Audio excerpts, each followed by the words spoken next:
نحمدہ و نصلی علی رسولہ الکریم اما بعد فاعوذ باللہ من الشیطان الرجیم بسم اللہ الرحمن الرحیم۔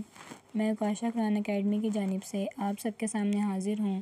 ہمارا آج کا موضوع ہے سورۃ الفاتحہ آیت نمبر 6، صراط الذین انعمت علیہم۔ ترجمہ: تو ہمیں چلا ایسے راستے پر جن پر تو نے انعام کیا۔ اس آیت شریفہ میں اللہ تعالیٰ نے بتایا ہے کہ سیدھے راستے پر چلنے والے لوگ کون تھے، یعنی انعام یافتہ لوگ، یعنی صحابہ کرام رضوان اللہ علیہم اجمعین، شہداء، اولیاء کرام، صدیقین، صالحین، یہ تھے انعام یافتہ لوگ۔ تو انسان کو بھی کہا جا رہا ہے کہ آپ یعنی اللہ تعالیٰ سے اس بات کو طلب کریں کہ اللہ جی ہمیں بھی سیدھے راستے پر چلا، اور سیدھا راستہ وہ ہے جس راستے پر چلنے پر تو نے جن لوگوں کو انعام دیا ہے، اور ہم بھی اگر اس راستے پر چلیں گے تو بھی ہمیں انعام سے نوازے گا۔ انعام کیا ہے؟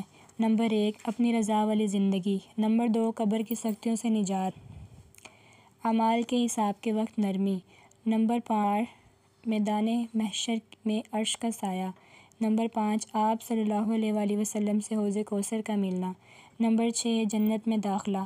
نمبر 7، اللہ تعالیٰ کا دیدار۔ دعا ہے کہ اللہ تعالیٰ ہمیں بھی سیدھے راستے پر چلائے اور ان انعامات سے نوازے۔ وآخر دعوانا ان الحمد للہ رب العالمین۔